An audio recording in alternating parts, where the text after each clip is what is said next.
मैं आपको एक रहस्य बताता हूं, ये भारत के प्रधानमंत्री नरेंद्र मोदी जी का रहस्य। आप लोग नरेंद्र मोदी भारत के प्रधानमंत्री को ही जानते हैं, नरेंद्र मोदी है इनका नाम, लेकिन असलियत ये नहीं, असलियत इससे और भी परे है। यही थे वरवरीक, जिन्हें आप खाटू श्याम के नाम से जानते हो। यही थे मोहनदास करमचंद गांधी, और यही है नरेंद्र मोदी। इस रहस्य के बारे में ना तो संसार कोई जानता है, ना हमारे मोदी जी भी नहीं जानते हैं। उनको भी नहीं पता कि मैं ही था वरवरीक, क्योंकि जिसका बनाया हो उसे सब पता होता। मैंने आपको बताया था मैं धैर्य ब्रह्म का पुत्र हूं और 23वां अवतार हूं। आज भारत के प्रधानमंत्री नरेंद्र मोदी को कर्म है, इसलिए इनको मैं चेतावनी दे रहा हूं। क्या चेतावनी दूंगा वो लास्ट में बताऊंगा, लेकिन सबसे महत्वपूर्ण चीज इनका रहस्य जानूंगा आपको। ये वरवरीक थे, ये कहां थे, कैसे थे? इनके पास 3 बाणों के बारे में सबने सुना है कि हाँ 3 बाण थे, ऐसे अमोघ थे जिनका सामना कोई नहीं कर सकता था। लेकिन लोग ये भी जानते किसी देवी के दिए हुए थे। अब वो कौन सी देवी के दिए हुए ये किसी को नहीं पता। मैं आज बताता हूं वो किसके दिए हुए थे। वो तीनों बाण प्रगति ने दिए थे। ये छोटा बच्चा था, ये जंगल में खेल रहा था और प्रगति अचानक खेलते हुए बच्चे को प्रकट हो गई वहां पे। देखने के लिए बड़ा अच्छा लग रहा था, देखने में खूबसूरत था ये। तो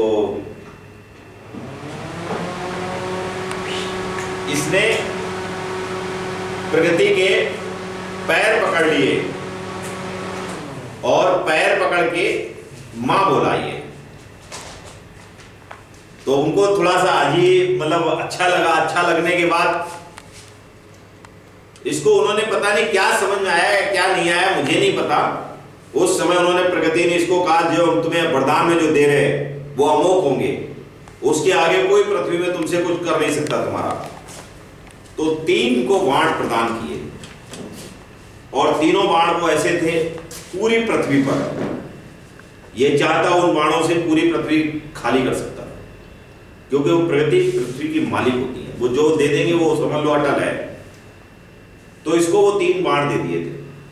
अब जब वो बाण चले गए, जब महाभारत युद्ध चालू होने वाला हुआ, तब मेरे को बड़ी चिंता हो गई, क्योंकि मैंने देख लिया अब इनकी दी हुई चीज अब वापसी कैसे लें, क्योंकि ले तो ये भी नहीं सकते कि जो चीज दे दी और मैं ले नहीं सकता था। मैं करता क्या? मैंने इसको साधु रूप में रास्ते में रोका महाभारत युद्ध चालू होने से पहले। तो मैंने इससे पूछा कहां जा रहे हैं आप? बोले मैं महाभारत युद्ध देखने जा रहा हूं। मैंने कि पुत्र आप क्या करेंगे, आप तो बहुत छोटे हैं। बोले मैं छोटा नहीं हूं। मैंने अपना आप परिचय दीजिए। तो इसने बताया मैं घटोत्कच का पुत्र वरवरीक हूं। मैंने घटोत्कच कौन है? बोले हडिम्बा का नाम सुना है आपने? हमने बिल्कुल सुना है।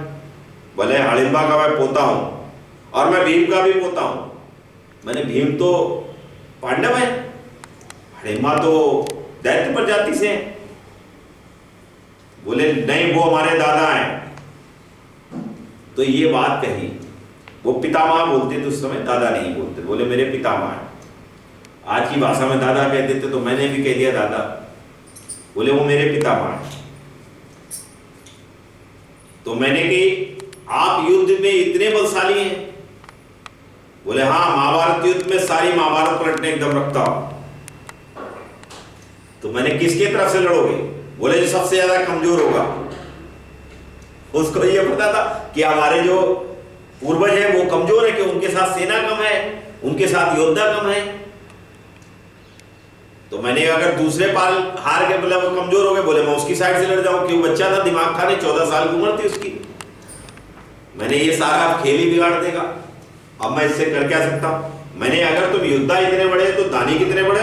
बोले जो मांगो वो दे देंगे। हालांकि मुझे बहुत दर्द था उस समय कि मैं ये चीज मांग रहा हूं, ठीक लगेगा या नहीं, लेकिन धर्म की स्थापना के लिए मैं कुछ भी कर सकता हूं। आज भी धर्म की स्थापना के लिए मैंने बहुत कुछ करा है, मैं आपको बताऊंगा सब कुछ। तो मैंने कहा आप अपना शीश का, पहले तो मैंने अपना परीक्षा करके दिखाओ कि भैया आप कितने बड़े योद्धा हैं। उसने अपना एक बाण निकाला, सारे पत्ते जो है छेद छा दिए मेरे पैर के नीचे। मैंने एक दबा रखा था, लाके ऊपर खड़ा, बोले हटाओ नहीं तो गया काम से। मैंने भाई हटा दिया पैर अपना। मैंने भाई इतने बड़े योद्धा हो, दानी कितने बड़े हो। बोले जो मांगो दे देंगे। हमने दो अपने शीश का दान, उसके आंसू निकल आए। बोले आपने जो वचन दिया मुझे, मैं उसका पालन जरूर करूंगा, लेकिन मेरी कुछ इच्छा है। मैंने इच्छा बताओ। बोले कि इच्छा मेरी ये है कि मेरा विवाह नहीं हुआ, मेरी इच्छा थी मेरा विवाह हो।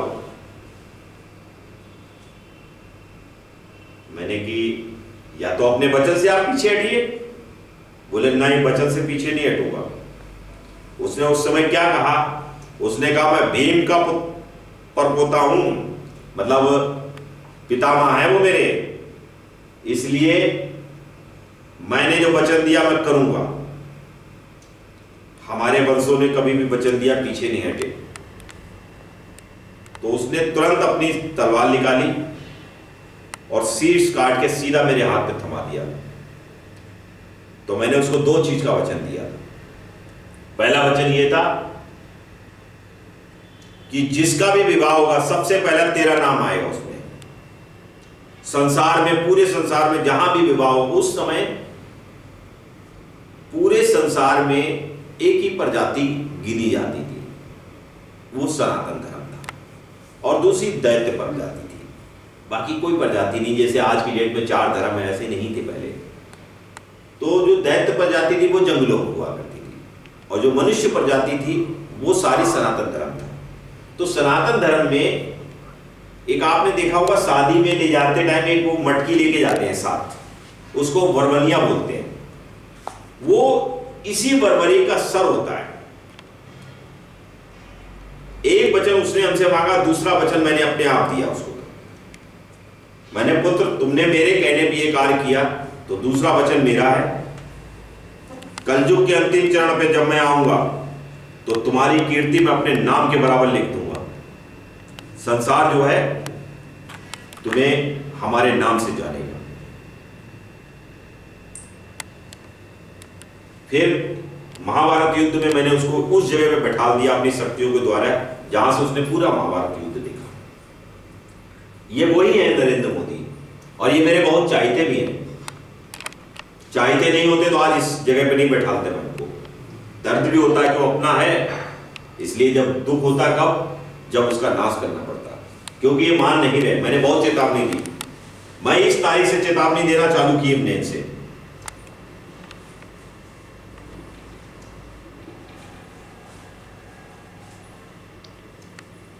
इस तारीख से मैंने पत्र देने चालू करे, और मैंने अपनी शक्तियों के द्वारा इनको यहां तक बैठा लाया। अब मैं आपको यह दिखाता हूं कमरूनाथ से मैंने अपने जो 3 बाण थे, अस्त्र थे, वो मैंने कैसे वापसी लिए, वो आप लोग देखो। ये है कमरूनाथ, ये झील है, इसी के नीचे हमने बाण जो थे द्वापर के अंत में दबा दिए थे। हजारों टन इसके अंदर सोना है।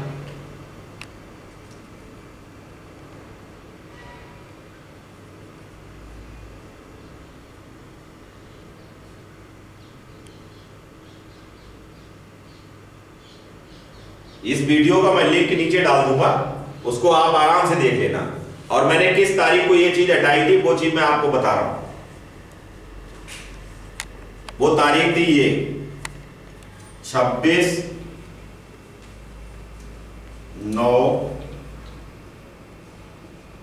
इस तारीख को ये शक्ति मैंने वापसी, मतलब अस्त्र ये वापसी ले ले, प्रगति के थे, और प्रगति के दिन के ऊपर लिए थे। नवरात्रे थे, अंतिम नवरात्रा था उस दिन।